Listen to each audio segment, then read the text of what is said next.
শীতের এক সকালে বেন্টিংস নামক একটি জাহাজ এসে ভিড়ল কলকাতার পোতাশ্রয়ে।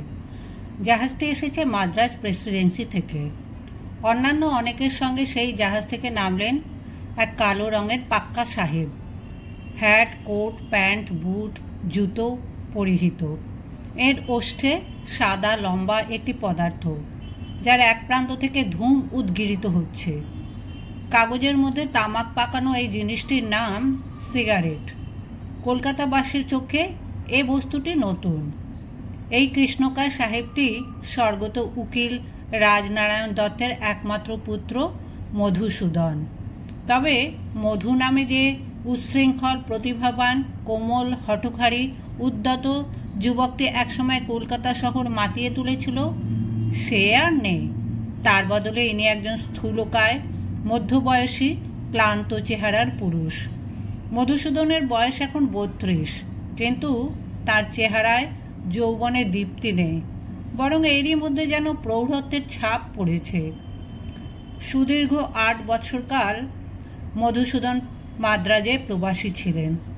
একদা বন্ধু বান্ধব, আত্মীয় পরিজন কারুকে কোনো সংবাদ না দিয়ে গোপনে তিনি কলকাতা পরিত্যাগ করেছিলেন। তখন বুকে কত আশা ছিল, ভবিষ্যতের কত পরিকল্পনা ছিল, তার কিছুই ফলেনি। আজ কলকাতার অনেকের চোখেই তিনি মৃত। জাহাজঘাটায় তাকে অভ্যর্থনা জানাবার জন্য একজনও দাঁড়িয়ে নেই। তবু মধুসূদন এদিক ওদিক তাকাতে লাগলেন। যদি একটিও চেনা মুখ চোখে পড়ে, কেউ নেই। ইতিমধ্যে কলকাতার অনেক পরিবর্তন ঘটে গেছে। মধুসূদন এখন কোথায় যাবেন, কোথায় থাকবেন, তারও ঠিক নেই। একটা দীর্ঘশ্বাস ফেলে মধুসূদন মালপত্র একটি ছ্যাঁকড়া গাড়িতে তুলে বললেন, চলো ফেরিঘাট, বিশপস কলেজ মে জায়গা। মাদ্রাজে মধুসূদনের ভাগ্যে জুটেছে ব্যর্থতার পর ব্যর্থতা। খ্রিস্টান হয়েছিলেন বিলাত যাবার লোভে, কিন্তু অদ্যাপি সে সুযোগ ঘটেনি। মাদ্রাজে গিয়ে ভেবেছিলেন ইউরোপীয় সমাজের সঙ্গে মিশে গিয়ে উচ্চ কোনো পদে নিযুক্ত হবেন, কিন্তু সেখানেও তার নেটিভ আখ্যা ঘোচেনি। জীবিকা অর্জনের জন্য তাকে গ্রহণ করতে হয়েছিল সামান্য স্কুল মাস্টারি। কবি খ্যাতির মোহে রচনা করেছিলেন মিল্টনের অনুকরণে গাথা কাব্য। তার সেই ইংরেজি কাব্যের সমাদর হয়নি। কেউ কেউ পিঠ চাপড়ানি দিয়েছে মাত্র। কলকাতার সংবাদপত্র তার রচনা রীতি নিয়ে পরিহাস করেছে। মধুসূদন মনে করতেন বাঙালি মেয়েদের তুলনায় ইউরোপীয় রমণীরা শত গুণে শ্রেষ্ঠা।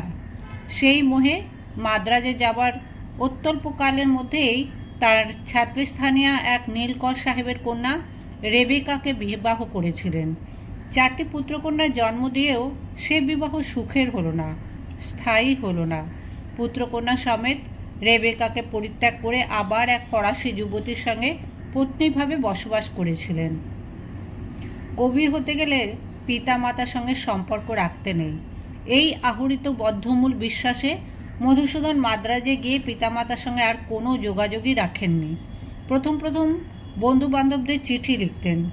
যে প্রাণ প্রতিম শহীদ গৌরদাসকে একদিন না দেখলে থাকতে পারতেন না, প্রবাসে বিচ্ছিন্ন হয়ে সেই গৌরদাসকে প্রথম দিকে নিয়মিত উচ্ছ্বাসপূর্ণ চিঠি লিখতেন। তারপর একসময় তাতেও ভাঁটা পড়ল। চোখের বার হলেই মনের বার হয়ে যায়। কলেজ জীবনের বন্ধুরা সকলেই সংসারী হয়ে নানা কর্মে ব্যাপৃত হয়ে পড়ে, আর সেই প্রাণের টান থাকে না। পরপর কয়েক বছরের নীরবতার পর কলকাতার অনেকেই মনে সন্দেহ দেখা দিল যে মধু আর বোধহয় বেঁচে নেই। সে যেমন যথেচ্ছচারী, তাঁর পক্ষে আকস্মিক মৃত্যু অসম্ভব কিছু নয়। একমাত্র গৌরদাসের ভালোবাসায় অকৃত্রিম এবং একনিষ্ঠ। তিনি একদিনের তরেও তার প্রিয় বন্ধু মধুকে ভোলেননি। এই 8 বছর ধরেও মধুর জন্য তিনি ব্যাকুল হয়ে আছেন। পত্র লিখেও মধুর কাছ থেকে উত্তর না পেয়ে তিনি হাল ছাড়েননি। মাদ্রাজের ইংরেজি পত্রপত্রিকা আনিয়ে তিনি খুঁটিয়ে খুঁটিয়ে পড়ে দেখেন তাতে মধুর কোনো লেখা আছে কি না। অনেক লেখাতেই মধু নিজের নাম দেয় না, কিন্তু রচনারীতি গৌরদাসের এতই পরিচিত যে গৌরদাস একটি লাইন দেখলেও চিনতে পারবেন। খ্রিস্টান হওয়ার পর মধুসূদন প্রায় 5 বছর কাটিয়েছেন বিশপস কলেজের ছাত্রাবাসে, তারপর 8 বছর মাদ্রাজে। এই এক যুগের অনধিককাল কলকাতার জীবনের সঙ্গে তার কোনো সম্পর্ক নেই। এই সময়ের মধ্যে এ দেশে ও সমাজে যে বিরাট পরিবর্তন এসেছে, মধু তার কোনো সন্ধানই রাখেন না। পুত্রবিরহে জাহ্নবী দেবী ধরাধাম পরিত্যাগ করে চলে গেছেন অকালে। ক্রুদ্ধ উন্মত্ত রাজনারায়ণ জাহ্নবী দেবী জীবিত থাকতেই পরপর শিবসুন্দরী, প্রসন্নময়ী এবং হরকামিনী নামে 3টি সৎবংশীয়া রূপলাবণ্যবতী কন্যার পানি গ্রহণ করেন। আর একটি পুত্র তার চাই। বিধর্মী মধুকে তিনি ত্যায্য করেছেন। তার হাতে জল তিনি নেবেন না এবং অপুত্রক অবস্থায় মৃত্যুর পর পুণ্যাম নরকে তিনি কিছুতেই যেতে রাজি নন। কিন্তু পুত্রবিরহের ওপর সপত্নী জ্বালায় পীড়িত হয়ে জাহ্নবী দেবী অভিশাপ দিয়েছিলেন স্বামীকে, আমি যদি সতী হয় তবে আর কোনো পত্নী দ্বারা তোমার সন্তান উৎপন্ন হবে না। শেষ পর্যন্ত হলোও তাই। দ্বিতীয় পুত্রের মুখ দেখা ভাগ্যে ঘটল না। নিদারুণ মনস্তাপ নিয়ে রাজনারায়ণ একসময় মৃত্যুবরণ করলেন। পিতার মৃত্যু সংবাদ মধুসূদনের কানেও পৌঁছয়নি 1 বৎসরের মধ্যে। আত্মীয় জ্ঞাতিরা রাজনারায়ণের বিষয় সম্পত্তি গ্রাস করে নেওয়ার জন্য চুলোচুলি শুরু করেছিল। তারা রটিয়ে দিয়েছিল যে মধুসূদন মৃত, সুতরাং নিকট জ্ঞাতিরাই সম্পত্তি ভাগ বাটোয়ারা করে নেবে। তাছাড়া সে জীবিত থাকলেই বাকি। হিন্দু আইনে বিধর্মী সন্তান পিতৃসম্পত্তির অধিকার হারায়। সেই কারণেই দরিদ্র শ্রেণীর হিন্দুরাই সাধারণত মুসলমান বা খ্রিস্টান হয়েছে। অবস্থাপন্ন ধনী হিন্দুরা সহসা ধর্মান্তরিত হন না। তবে সম্প্রতি খ্রিস্টান মিশনারিদের প্ররোচনায় সরকার লেক্স লোসি নামে এক আইন প্রণয়ন করেছেন। এই আইন বলে ধর্মান্তরিত পুত্র পৈতৃক সম্পত্তির দাবিদার হতে পারে। তবে এ পর্যন্ত অবশ্য কেউ এই নতুন আইনের প্রয়োগ পরীক্ষা করেনি। রাজনারায়ণের নিজস্ব বাসগৃহটিও অন্যের দখলে করে নিচ্ছে শুনে ব্যাকুল হয়ে উঠলেন গৌরদাস বসাক। এবারই মধুর প্রাপ্য, অথচ কোথায় মধু? সে সময় রেভারেন্ড কৃষ্ণমোহন বন্দ্যোপাধ্যায় কোনো কার্য উপলক্ষে মাদ্রাজে যাচ্ছিলেন। তার হাতে মধুর নামে একটি চিঠি দিয়ে গৌরদাস তাকে অনুরোধ করলেন যে প্রকারে হোক মধুকে খুঁজে বার করতে হবে। কৃষ্ণমোহনের মাধ্যমে আবার কলকাতার সঙ্গে মধুসূদনের যোগসূত্র স্থাপিত হলো। মধুসূদন কলকাতায় এসেছেন অর্থ সংগ্রহের আশায়। মাদ্রাজের দারিদ্র তাকে পীড়া দিয়েছে। পিতার কতখানি এবং কী প্রকার সম্পত্তি আছে সে সম্পর্কে মধুসূদনের কোনো ধারণা নেই। পুত্রের মতন রাজনারায়ণের ছিলেন বিলাসী, ভোগী পুরুষ। যদৃচ্ছা 2 হাতে অর্থ উড়িয়েছেন। মাদ্রাজের দ্বিতীয় পত্নীকে রেখে মধুসূদন একা জাহাজ ভাড়ার ঝুঁকি নিয়ে কলকাতায় এসেছেন এই উদ্দেশ্যে যে পৈতৃক সম্পত্তি যদি কিছু পাওয়া যায় তবে তা বিক্রয় করে সংগৃহীত অর্থ নিয়ে আবার ফিরে যাবেন মাদ্রাজে। কলকাতায় তার থাকার কোনো জায়গা নেই। তার মতন খ্রিস্টানকে কোনো হিন্দু বন্ধু স্বগৃহে আশ্রয় দেবে কিনা সে সম্পর্কে ঘোর সন্দেহ আছে। সেই জন্যই মধুসূদন সোজা গিয়ে উঠলেন বিশপস কলেজে রেভারেন্ড কৃষ্ণমোহন বন্দ্যোপাধ্যায়ের কোয়ার্টারে। পৌঁছেই দ্রুত চিঠি পাঠালেন গৌরদাস বসাকের কাছে। গৌরদাস পত্রপাঠ হাজির। বহুকাল পরে 2 বন্ধুতে দেখা। মধুসূদন আগের মতন আর ছুটে গিয়ে গৌরদাসকে আলিঙ্গন করে তাঁর গণ্ডচুম্বনে সিক্ত করলেন না। শুধু উঠে দাঁড়িয়ে গৌরদাসের প্রসারিত দক্ষিণ হস্ত ধরে ঝাঁকুনি দিতে দিতে বলেন, অ্যাটসুম, আই এম হিয়ার। বিস্ময় বেদনায় গৌরদাস বলেন, এ কি চেহারা হয়েছে তোর মধু? গৌরদাসের চোখে ভাসে সেই ছিপছিপে কৃষ্ণবর্ণ যুবকটির শরীর। তার বদলে মধু যে এখন শুধু স্থূলাকায় হয়েছে তাই নয়, মুখখানি ফোলা ফোলা, চোখের নিচে গভীর কালো দাগ, সর্বাঙ্গে অমিতাচারের ছাপ, কণ্ঠস্বর ভাঙা ভাঙা। মধুসূদন হেসে বললেন, but Gour, you are as handsome as ever. গৌরদাসেরও পরিবর্তন হয়েছে অনেক। কাল প্রবাহ কারুকেই স্পর্শ দিতে ভোলে না। গৌরদাস এখন সম্ভ্রান্ত গৃহস্থ, উচ্চপদস্থ চাকুরে। হিন্দু কলেজের অন্যান্য মেধাবী ছাত্রের মতন তিনিও একজন ডেপুটি ম্যাজিস্ট্রেট। এরই মধ্যে তার 2 বার পত্নী বিয়োগ হয়েছে। সেই শোকের ছাপ আছে তার চোখে। তবে তার মুখশ্রী প্রায় আগের মতনই সুন্দর বটে। মধুসূদন সমস্ত কথাবার্তাই বলছেন ইংরেজিতে। বাংলা তিনি প্রায় ভুলেই গেছেন। গৌরদাসকে চিঠি পাঠিয়ে তিনি ছটপট করছিলেন।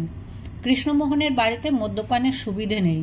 পাদ্রী কৃষ্ণমোহন ও ব্যাপারে ঘোর বিরোধী। মধুসূদন বললেন, চল গৌর, আমরা কোথাও যাই, আর কিছু না হোক শহরটা একবার ঘুরিয়া দেখিয়ে আসি।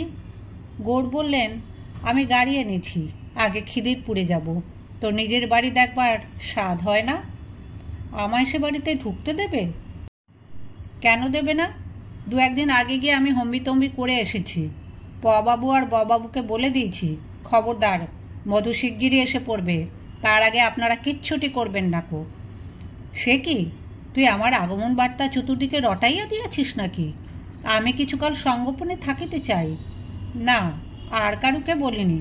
তবে এত গোপনতাই বা কেন? বন্ধুবান্ধবদের সঙ্গে দেখা করবিনি? আমার লজ্জা হয় গৌর।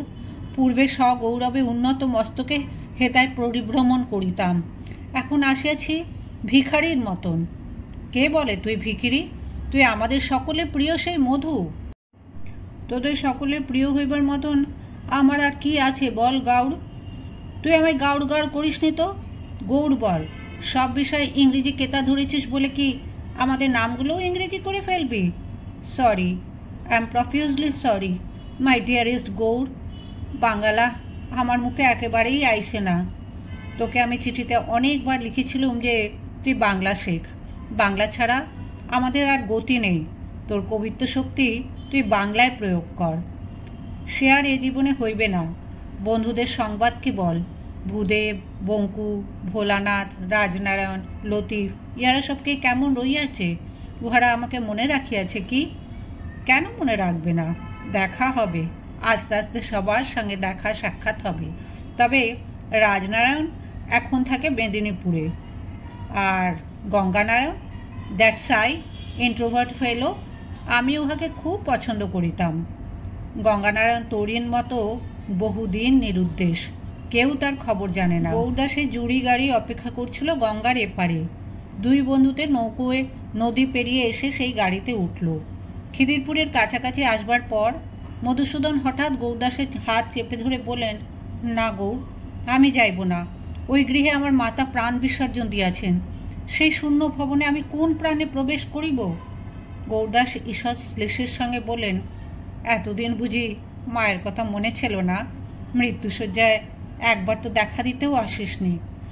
মধুসূদন ভগ্নকণ্ঠে বললেন, সত্যি আমি অপরাধী, আমি কৃতঘ্ন। তুই আমাকে যা বলিবি বল। মধুসূদনের দু চোখ দিয়ে টপ টপ করে জল গড়াতে লাগলো। সাহেব মানুষদের যে যেখানে সেখানে চোখের জল ফেলতে নেই, সে কথা খেয়াল রইল না তার। এক সময় মধু এই বাড়ির সামনে গাড়ি থেকে নামলেই ৩-৪ ভৃত্য ছুটে আসতো তার হুকুম শোনবার জন্য। আজ সেখানে দারোয়ান ভৃত্য একজনও নেই। বাড়ির ভেতরটা যেন খাঁ খাঁ করছে, মনে হয় জনশূন্য। সিঁড়িতে পা দিয়ে মধুসূদন আবার কাতর হয়ে পড়লেন। এককালে তিনি শহীদদের নিয়ে কত প্রমোদরঙ্গ করেছেন এ বাড়িতে। এখানে কত প্রিয় স্মৃতি লেখা আছে। আজ সব কিছুই যেন ভগ্নদশা। নড়বড় করছে সিঁড়ির রেলিং। একসময় চতুর্দিকে ঝাড় বাতি জ্বলত, এখন ছিন্ন ছিন্ন অন্ধকার ঝুলছে মাথার ওপরে। গৌরদাস হাঁক দিলেন, কই, কে আছো? কেউ এখানে আছো? কোনো সাড়া পাওয়া গেল না, যেন পরিত্যক্ত হানা বাড়ি। গৌরদাস বললেন, আর তাহলে ওপরে গিয়ে কাজ নেই, বরং দিনের বেলায় আর একদিন আসা যাবে ক্ষণ। মধুসূদন বললেন, একবার আমার শয়নকক্ষটি দেখিব। গৌরদাস বললেন, এ অন্ধকারের মধ্যে আর সেখানে কি দেখবি? মধুসূদন বললেন, একবার সহস্তে দেওয়ালগুলি স্পর্শ করিব, দেখিতে চাই উহারা আমাকে চিনিতে পারে কি না। উভয়ে উঠে এলেন দ্বিতলে। অলিন্দটি পুরোপুরি অন্ধকার নয়, সম্মুখস্থ অপর একটি অট্টালিকার আলোকছটা কিছুটা এসে পড়েছে সেখানে। কিছুকাল আগেও এ অঞ্চল জনবিরল ছিল, এখন অনেক বাড়ি উঠেছে। মধুর ঘরের দ্বারটি ভেজানো, একটু ঠেলা দিতেই খুলে গেল। ভেতরে আসবাবপত্র কিছুই নেই, কারা যেন নিয়ে গেছে সেসব। শুধু 4টি শূন্য দেওয়াল। এক সময় এখানে স্তূপীকৃত হয়ে থাকতো মধুর বইপত্র, যেখানে সেখানে ছড়ানো থাকতো তার রকমারি পোশাক আশাক। গৌরদাসের কাঁধে ভর দিয়ে মধুসূদন আবার ক্রন্দন করতে লাগলেন। ভগ্ন কণ্ঠে বারবার বলতে লাগলেন, গৌর, কী ছিল আর কি হইল? সেসব দিন কোথায় গেল? মনে পড়ে এই কক্ষে এক পালঙ্কে তুই আর আমি একত্র শয়ন করিয়াছি। কি উন্মাদের মতন ভালোবাসিয়াছি তোকে। কোনো নারীর প্রতিও এত আকর্ষণ বোধ করি নাই। গৌরদাস চমকিত হয়ে চেঁচিয়ে উঠলেন, কে? দ্বারের সামনে এক শ্বেত বসনা মূর্তি। গৌরদাসের প্রশ্নেও সেই মূর্তি নিথর নীরব। কান্না থামিয়ে মধুসূদনও ভয় পেয়ে গেলেন। অন্ধকারের মতো ওই মূর্তিটি হঠাৎ এলো কী করে? যেন অপার্থিব কোনো কিছু। গৌরদাস আবার জিজ্ঞাসা করলেন, কে? কোনো উত্তর নেই। তখন গৌরদাস সাহস করে এগিয়ে গিয়ে ভালো করে দেখে বললেন, ও আপনি? সারা বাড়ি অন্ধকার কেন? মধুসূদনের তখনও ভয় কাটেনি। তিনি বারবার প্রশ্ন করতে লাগলেন, কে গৌর, কে? মধু কলকাতা ত্যাগ করার পরও গৌরদাস কয়েকবার এসেছেন এ বাড়িতে। জাহ্নবী দেবীর মৃত্যুশয্যায় গৌরদাস এসে পাশে দাঁড়িয়েছিলেন। মধুর চেয়ে এ বাড়ির সংবাদ তিনি অনেক বেশি রাখেন। গৌরদাস বললেন, ইনি হরকামিনী দেবী। মধু, ইনি তোমার একজন জননী। মধুসূদন ঈষৎ বিরক্তভাবে বলেন, অন্ধকারে প্রেতাত্মার মতন উনি দাঁড়াইয়া রহিয়াছেন কেন? কথা কহেন না কেন? গৌরদাস বললেন, শোকে দুঃখে উনি অমন স্তব্ধ হয়ে গেছেন। মধুসূদন বললেন, আমার আবার কয়টি জননী? ইহাকে আমি কখনো চক্ষে দেখি নাই। গৌরদাস বললেন, ইনি তোমার বাপের চতুর্থা পত্নী। আমি এনাকে আগে দেখেছি। গৌরদাস সেই রমণীকে জিজ্ঞেস করলেন, মা, আপনার এখানে বাতি নেই? আপনি এখানে একা রয়েছেন কেন? বাড়িতে আর কোনো লোকজন নেই? এবার মহিলা বললেন, একজন চাকর থাকে, তাকে বাজারে পাঠাইছি। আপনারা খাড়ান, আমি বাতি নিয়ে আসি। অনতিবিলম্বেই মহিলা একটি সেজ বাতি নিয়ে এলেন হাতে ঢেকে। সেই আলোয় দেখা গেল রমণী অতি অল্প বয়সিনী, ষোড়শী বা সপ্তবশী বড়জোর। বৈধব্যের কারণে মাথার চুল অতি ছোট করে ছাঁটা। মুখখানে দেখলে মনে হয় যেন বিষাদ প্রতিমা। হরকামিনী ফিসফিস করে জিজ্ঞেস করলেন, আপনারা কে? কোথাথনে আসছেন? গৌরদাস মধুসূদনের দিকে ইঙ্গিত করে বললেন, ইনি আপনার পুত্র, এর নাম মধু। বোধ করি আপনি এর কথা শুনে থাকবেন। হরকামিনী ঠিক উন্মাদিনীর মতন এক পা করে এগিয়ে এসে হাতের বাতিটি মধুসূদনের মুখের সামনে তুলে অদ্ভুত করুণ স্বরে জিজ্ঞেস করলেন, তুমি মধু? এতদিন পরে এলে? সব যে শেষ হয়ে গেল বাবা।